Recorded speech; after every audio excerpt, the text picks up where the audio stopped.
Growing up as a child of the 1990s, my entire life, there has been conflict in the Near and Middle East that America has been heavily involved in. But why? Well, officially, we've always been told it's for democracy, but unofficially, we know it's probably just for the oil. But what if I told you there's something far more valuable than any black gold buried under those sands, and that it's exactly what's keeping our American politicians so heavily invested in the region? Well, that's exactly what we're going to take a look at today in Gilgamesh, Nephilim, and the government cover-up. The Epic of Gilgamesh is a literary masterpiece widely considered to be the first iteration of the hero's journey, which, of course, we see rehashed over and over and over again still into this modern day. But most people are at least somewhat familiar with the actual story itself.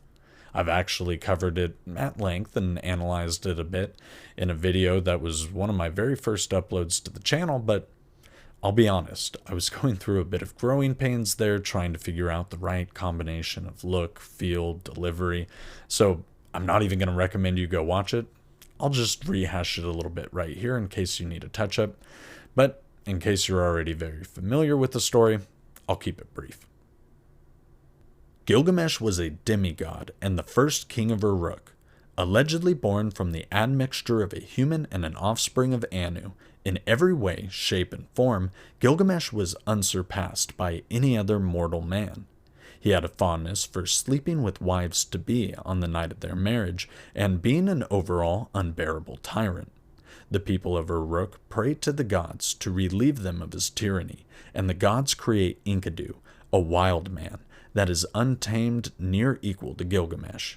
After a confrontation between the two, Gilgamesh and Enkidu become the fastest friends and decide to go on some epic adventures together. They perform amazing feats, fight epic battles, but eventually all good things must come to an end, and the wild man takes his last breath in the arms of his dear friend Gilgamesh. Distraught and now questioning his own mortality, Gilgamesh decides to go on a journey to the underworld, where he meets up with Utnapishtim, essentially the Sumerian Noah. He gets the opportunity to become immortal, but fails both tries. In the end, he learns that true immortality will be in the legend he has become, and is buried under the Euphrates River. Gilgamesh also has the distinction of being the only character from Sumerian mythology to make the jump into Judeo-Christian mythology, being named and described in Enoch 2, the Book of Giants. But as history often teaches us, fact is much stranger than fiction, and Uruk and its first god king Gilgamesh might have been far more than literary creations. In April of 2003, German archaeologists working in Iraq made a monumental discovery when scans revealed gardens, terraces, and administrative buildings exactly as described in the Epic of Gilgamesh. Furthermore, they found what they believe to be a tomb under an old section of Euphrates River that's since diverted and dried up.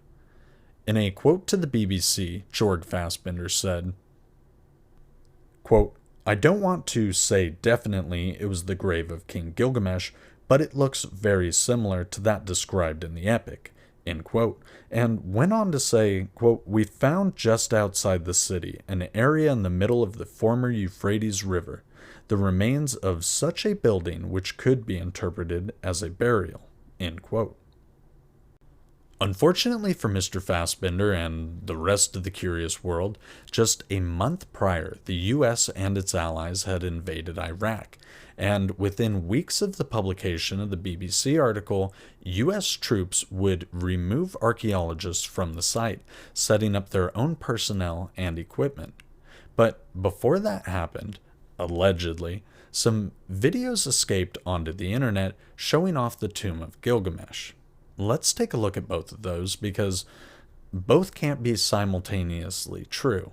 And while you're looking at both of them, make sure you look for what historical context you might expect to see around the body.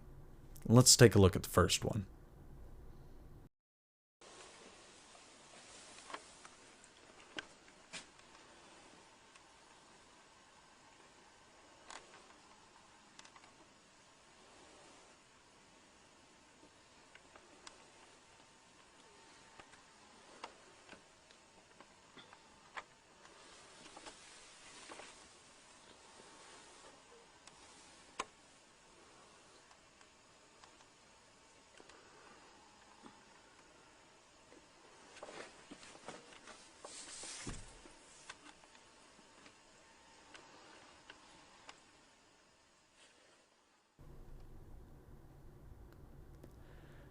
All right, well, it's like, every found footage tape ever, but nonetheless very intriguing. So let's take a look at that second video now.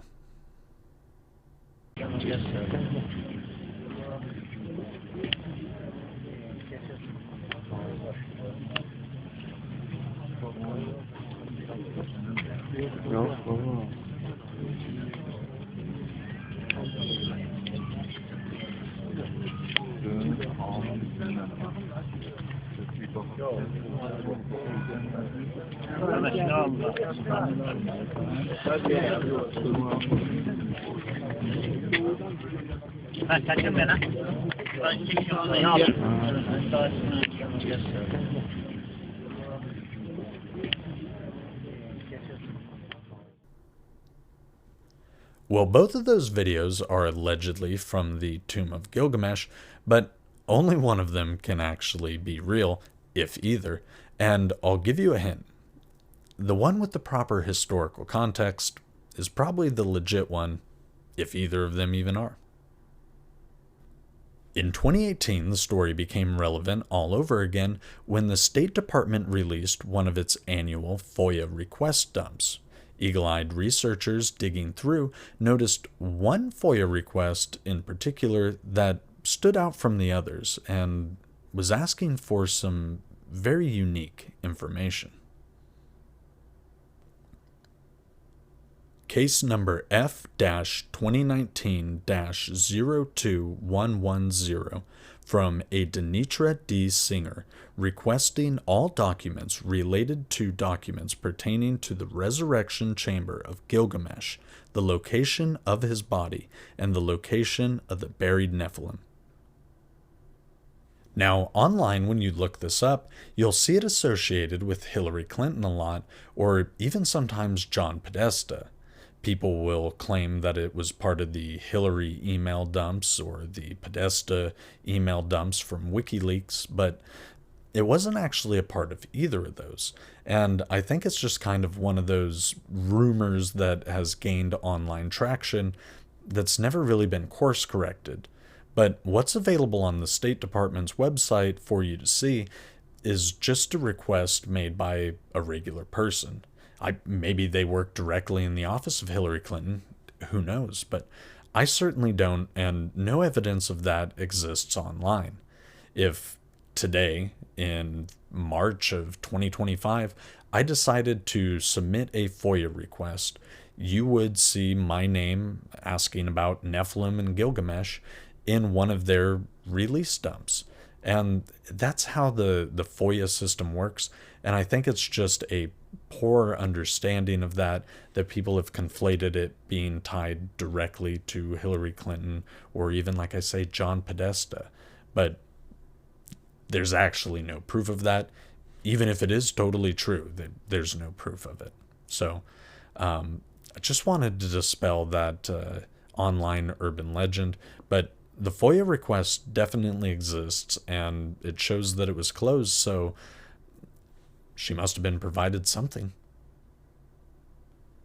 What I find very interesting is when you look at the region's history, it's long been documented that giants were active in the area, and not just active, but well known, and sometimes, like in Gilgamesh's case, even obtaining kingship. We see these narratives persist into biblical times, which was roughly 2,000 years ago for some of the New Testament things. So it's important that we consider just maybe there was a genetic race of giants that lived in the region. But we could also say those are just fantastical stories. But that explanation doesn't quite satisfy what people in the region say and what they know and the stories that the indigenous cultures pass on, and it definitely doesn't account for what a lot of our U.S. service members have seen while stationed in the area. For instance, on December 3rd, 2008, on the Coast to Coast AM show, a soldier called in that was once allegedly a helicopter pilot for a Chinook helicopter. And on one very odd mission, he had some above normal duties. The helicopter pilot recounted his amazing story about picking up a giant's body from a remote mountain in the Kandahar region. He was described as having 6 fingers, being Caucasian in appearance, red-haired, roughly 12 to 14 feet tall, and horrifically smelly. He recounted some second-hand details he was told by the operators that had encountered the giant. Apparently, while on patrol in these remote parts of the region, the unit stumbled upon a large cave opening. Doing reconnaissance to see if it had any insurgents within the cave, it revealed an entirely different type of enemy. A giant pike was hurled out of the cave, stabbing one operator clean through the chest. The rest of the team opened fire, and after a barrage of bullets, managed to subdue the giant. One of the team members from the unit eventually relayed the account firsthand on Coast to Coast AM as well, verifying the pilot's account and adding some extra reinforcing details.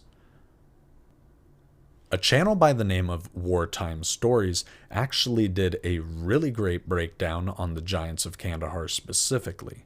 I'm going to link to it down in the description below, and I encourage you to check it out because he's a researcher, veteran, and top-notch storyteller, and not only is the video great, down in the comments section there are some very interesting stories by fellow service members and even natives of the region who all can confirm there are some very strange things walking around that desert. With U.S. troops having pulled out of the region in the mid-2000s, and Jorg Fassbinder's scans having existed since 2003, it makes you wonder why more data hasn't come from the site since. I mean, aren't other archaeologists and researchers curious to know if the tomb of Gilgamesh is in fact buried there under the old part of the Euphrates? I'm certainly curious. What about you? Because I think it's something that demands maybe some more answers, because what we've been given so far isn't very satisfactory, and it's not enough of a meal for us to actually chew on, but it is enough for us to whet our appetite. And when that happens, then wild speculation and rumor and innuendo run rampant, and it's hard to tell the fact from the fiction. And I think that's kind of dangerous, because as much as I love a good story, I like to know the truth. I like to find out what's real, what's not. And when there's not actually much research or evidence, it's a prime environment for speculation to have free roam. So why would academia not want to shut that down? Well, it makes you wonder, if the scans revealed that the structures and the layout of the city were accurate to what was described in the epic, well, maybe there's more accuracies in there as well. And that might be exactly what they don't want to show off. Because if the city was described accurately and portrayed, pretty one-to-one from the real life to the story, then it makes you wonder if perhaps Gilgamesh was also accurately depicted in the story. A 14-foot tall human giant hybrid of princely seed origin. And if that is the case, well, the implications of that go a whole lot deeper than just Gilgamesh was a giant. So, I definitely think there's something for them to cover up. But as far as proof of it goes, well, I can't pin any down. So I would love to know, what do you think about all of this? Do you think there's maybe something to this conspiracy? Are there giants running around in the Middle Eastern desert still to this very day? And did the government try and cover it up? Well, government cover-ups are part of everyday reality, and unfortunately in 2025 we're coming to realize just how much a part of our reality government cover-ups actually are. They haven't just been a part of our reality, they've kind of shaped it. But would it change the shape of your reality to know that giants did exist, or even still do exist? And would it shake your reality to know that maybe our biblical narratives, and even further back than that, religious narratives from all over the world, maybe they're actually depicting something else. What do you think? Because I think the evidence is very compelling, although maybe not in this particular case. As far as the wider argument of giants versus no giants goes, there definitely seems to be a massive cover-up, but is it just with the US? Is it with every country? It's hard to say. So if you have any evidence, I would love to hear about it and see it. But in the meantime, I want you to always use your discernment. Don't just run with wild stories when you hear them, because as great as they are, that's dangerous to the actual goal, which is knowledge. We want to be a more knowledgeable, well-informed people. And if we can avoid passing misinformation whenever possible, well, that's great. So do your research. Always make sure, no matter how much you want a story to be real, you check into it as best as possible. And above all, demand answers when none exist. We live in an incredible time of transparency and government house cleaning right now. So I would encourage you to bring this up with your local reps. Bring it up with Anna Paulina. There's people out there trying to put disclosure out into the world, especially with the UAP narratives. And the more you dig into giants and their origins, and even the Bible, or the Atrahasis, the Enuma Elish, the Popol Vuh, any of the ancient books seem to relate maybe a lot more to the UAP phenomenon than we might think currently. So in the meantime, be indomitable in your quest for knowledge, and above all, stay curious, my friends.